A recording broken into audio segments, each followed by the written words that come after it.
O zero, o nada absoluto, o caótico movimento browniano, a total ausência da consciência universal, a vida sem comando, sem rumo, há uma troca. Nada pode ser percebido e avaliado na sua essência real e tangível. Só se vislumbra sombras e vultos fugazes. A humanidade assustada se revolve nas trevas cognitivas da animalidade.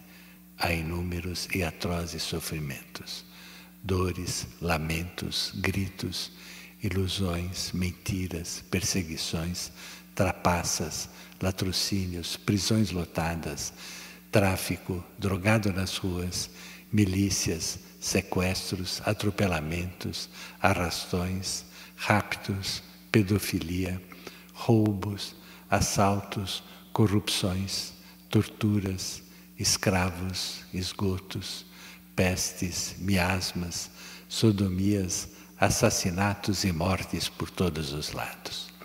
O zero, a bárbara selvageria, é o fiel retrato da gruta de Platão ou de um templo patriarcal vazio e inativo. Ou ainda, o cruel resultado de templos patriarcais mal conduzidos. Caso de Israel em 73 da era cristã, que mal conduzido por incultos zelotas, embora com ótimas, mas impossíveis intenções, atacou Roma para se libertar e foi varrido do mapa, tendo seu povo sofrido a diáspora por mais de 1800 anos. O caos impera. É a lei do mais forte animal de cada matilha. Um só macho para muitas fêmeas. É a mais natural sequência das leis da natureza, onde energias telúricas e titânicas poderosíssimas interagem sem cessar, moldando o universo, o nosso sistema solar e o nosso lar, a Terra. Assim, seguidos, insuspeitados e inexplicáveis cataclismas ocorrem como na vida de Jó, vivido na noite dos tempos, ao mesmo tempo em que decorre sem tréguas a desesperada e titânica luta do DNA em sua obstinada sobrevivência no ciclo do carbono. Essa é a moldura que permitiu aos sábios ancestrais enquadrar o Tzimtzum no Ain, estágio esse que antecede a penetração do falos divino no útero da rude e selvagem natureza virgem, para nela inserir a semente divina da consciência universal e fertilizá-la. A semente divina da consciência universal é introduzida no útero da rude e selvagem natureza virgem, o Tzimtzum, fertilizando e germinando o óvulo lá encontrado, o qual irá permitir aos aptos desde o berço acesso futuro à consciência universal. Esse é o real significado hermético contido na tábua das esmeraldas de Hermes Trismegistus, o triplamente grande. O que está embaixo, semente, Amon-Ra, é igual ao que está acima, humanidade, Adão Kadmon, 10, 1. E a inevitável conclusão de que o feminino, a indomável, selvagem e rude natureza virgem, precede ao Criador Uno, daí o mito da Virgem concebendo do Espírito Santo. E também do mito da grande prostituta suméria, pois em qualquer local do globo terrestre onde for plantada a semente de uma nova intenção, irá ela germinar e produzir frutos, ou pragas, se mal escolhida. Mas para semear, exige-se uma seara bem preparada, um templo patriarcal protegido dos maus humores telúricos, entenda-se, sagrado, local onde a selvagem e rude natureza virgem torna-se fértil, dócil e desfrutável. Portanto, só comparece alguns bilhões de anos depois do nosso sistema solar estar pronto e de já haver humanos conscientes, aptos à experimentação científica. Se o resultado for bom, repita-o. Se não for bom, abandone-o. No tudo ainda é possibilidade, nada é real, pois a consciência universal, como toda biblioteca, tem de ser alimentada com experiências comprovadas e válidas que serão nelas armazenadas para futuras pesquisas, estudos e consultas. Mas a luz já está presente e instalada. Alvíceras, temos a ordem do dia. O 2. Quando tem início a experimentação científica, os primeiros humanos aptos, conscientes, livres, corajosos e afoitos, os Ben-Ur, filhos da luz, verificam a imensa e terrível dificuldade em discernir, dentro do paradoxo da dualidade, qual escolha que irá produzir luminosos resultados quando defrontados com inúmeras alternativas, todas aparentemente válidas, e qual, dentre elas, irá produzir resultados abjetos. Os mais experientes na vida, os raros que possuem o dom, a intuição inata de observar e julgar imparcialmente, conferem a duras penas que a toda ação corresponde uma reação em sentido oposto e com igual intensidade. Realidade cognitiva que os elevam à condição divina, pois já sabem que tudo tem um elevado custo, pois ao alimentar e proteger sua família, outra não poderá comer do mesmo prato e morar na mesma casa. Mas se sua família também pertencer a uma mesma nação, como ser justo e correto para com todos os outros? O 2 é, portanto, a reação em oposição à ação da fertilização do um luminoso penetrante exercida pelo um telúrico residente. E aí temos a primeira prova da bipolaridade, condição básica para se haver luz. Na alegoria religiosa cristã, para Cristo poder comparecer só em companhia do anticristo, eis que é impossível sozinho ou isoladamente, pois um não existe sem o outro, o Ein Sof. O 3. Inesperadamente surge o 3, fruto do intenso e sofrido atrito ocorrido entre dois polos energéticos titânicos, a luz cognitiva, só encontrada na dualidade, no 2, na vida real, quando tão procurado equilíbrio é finalmente alcançado, decorrente de uma escolha ou decisão justa e correta, ele é imediatamente reconhecido como o luminoso resultado projetado e não fruto de mera sorte, acaso ou merecimento. Verifica-se no 3 a suma importância de planejar e assim fazer acontecer o futuro desejado e necessário, sem fúteis e inúteis esperanças ou vãs previsões, todas elas próprias de quem ainda se encontra cativo nessa vida no 0. Visto de outro ângulo, o 3 é o resultado de uma intenção verbalizada em templo, aferida depois de uma árdua e sofrida experiência na vida real, que proporcionou a sabedoria adquirida devido à sua diligente aplicação. O Or Ein Sof, o Deus dará, revela total capacidade cognitiva e cegueira neonatal ou preguiça.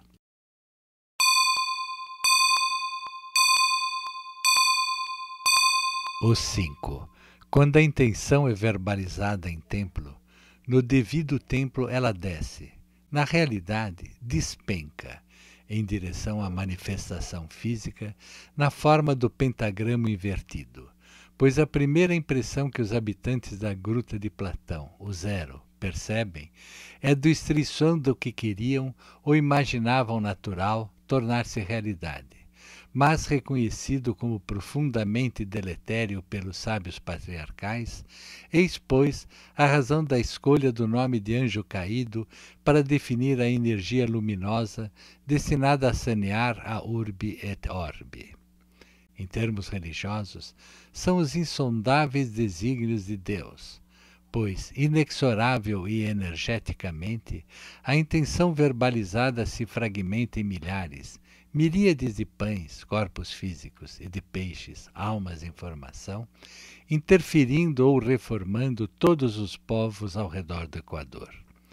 Durante a árdua, dolorosa, famélica, surda e cega caminhada pelos 3 dias e 3 noites nos infernos, no 0, acaso não conduzidos justa e corretamente por um patriarca, comportando-se mais como bestas, meia-meia-meias, ora Bel, ora libertino, ora Caim, sem nenhuma consciência real, habitando a sala dos passos perdidos, período que se estende das 6 horas da alvorada até o meio-dia, hora do início dos sublimes trabalhos em loja, alguns desencantados e desenganados com o que vem, sofrem e ouvem, resolvem abandonar a ilusão, os falsos profetas, as religiões, os falsos senhores e fogem em direção ao desconhecido.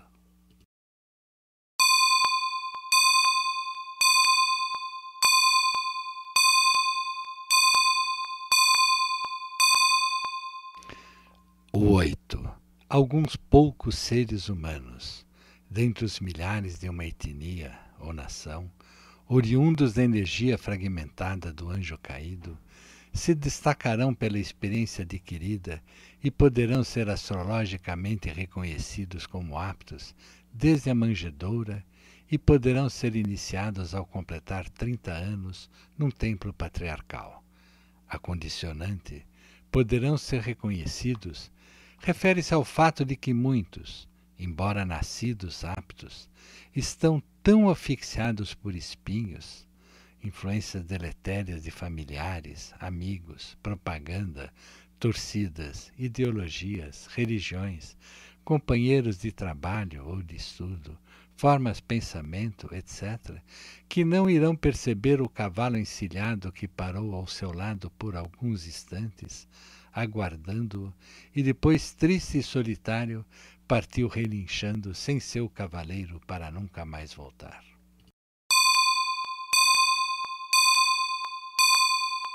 O 13, ou melhor, o 4. Chegamos no deserto, uma nova e inesperada paisagem árida, quase sem vida, sem referências conhecidas, pois nada cresce ou frutifica aqui, mas ali, lá e acolá, há alguns oásis. Tudo é novo, desconhecido. É fácil se perder no deserto. Estamos no piso mosaico, palco da vida real. Na direção cardeal do Ocidente, já fora da gruta de Platão, a vida adquire significado e valor. O aprendiz sequer imagina as provas pelas quais irá ter de passar para prosseguir em direção à luz cognitiva maior, ou à caixa. Aqui, sua determinação será árdua e continuamente testada. Onde está o norte, o sul, o leste e o ocidente? Afinal, onde estou ao meio-dia? Quem me guia nesse mundo? Quem sou? Onde estou? E assim, vagando perdido pelo deserto, onde o sol cega e ofusca, recolhemos no caminho peças que farão parte do caleidoscópio, através do qual começaremos a ver enxergar o mundo real e o resultado real de nossas palavras e ações. O 21, ou melhor, o 3. Pela primeira vez, tendo partido do trono de Salomão, que emite a energia de Virgo, antes a indomável, selvagem e rude natureza virgem, aqui e agora, dócil e desfrutável, reconhecida como a rainha de Shabat, energia de Saturno em trânsito direto na tradição hebraica, o venerável mestre decide sobre os rumos de seu povo, acompanhado por toda a loja, composta de membros aptos pelo berço, para, verbalizando seu édito divino em direção ao ventre da Virgem, a manifestação física, produzirá assim seus luminosos efeitos na criação.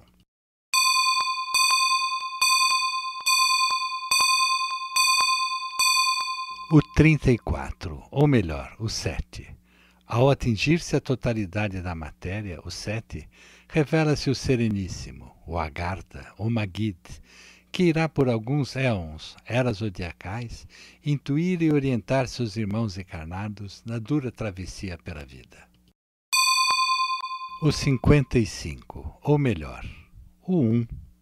Ao completar o 10, o Paz-Master retorna ao âmago do núcleo terrestre, o 1, totalmente fragmentado, tal qual milhares de espermatozoides, redimindo e fertilizando como dilacerado Cristo na via dolorosa, uma nova família, etnia ou nação, em qualquer um dos 72 subdecanatos da eclíptica, favorável a uma eclosão desse porte e magnitude. É o final de um Manvantara, um Kalpa, um Shemitah, um ciclo cósmico que irá se repetir incessantemente. Corporifico 10, um ano de Brahman, ou de Abraham.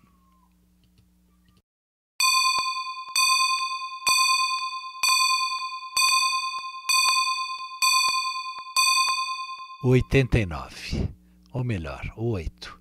Nesta fase, que se repete ad nauseam, o símbolo do infinito, com múltiplos renascimentos, cada um ocorrendo sequencialmente num dos 72 subdecanatos da eclíptica, pois 72 vezes 5 graus igual a 360 graus, as 72 virgens que aguardam um devoto do Islã nos céus, ou os 72 auxiliares do deus egípcio Sete do submundo, o Anticristo, que os ajudaram a esquartejar o deus egípcio Osíris, o Cristo, e espalhar as partes de seu corpo por todo o Equador, até finalmente, ao se atingir um grande Manvantara, um grande Kalpa, um grande Shemitah, quando a deusa egípcia Ísis irá recolher todas as partes do corpo esquartejado de Osíris para com ele copular, e então será escolhido um novo lar para que a experiência do milagre da vida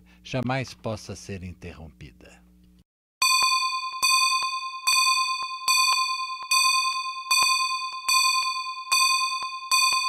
O 144, ou melhor, o 9, ou o 0. Atingida a plena força e vigor, aloja nesse exato instante ao patriarca real e comanda sua arca, todo o seu corpo divino abaixo da sua cabeça, quando finalmente é estendido o dedo de Deus, a imagem no teto da Capela Sistina, representado pela seta na elipse dourada do fluxo de energia de Fibonacci, em direção ao mortal comum. Cessando todas as diferenças, conflitos, as guerras entre irmãos, pois a união é total. O orvalho de Hermon finalmente desce até a orla de suas vestes, ou seja, até os mais abjetos seres humanos de sua nação, localizados abaixo de sua genitália e dos esfíncteres anal e uretral. A grande nação finalmente acorda e progride feliz. Não há mais ranger de dentes. Em loja, meus irmãos, ide em paz e harmonia.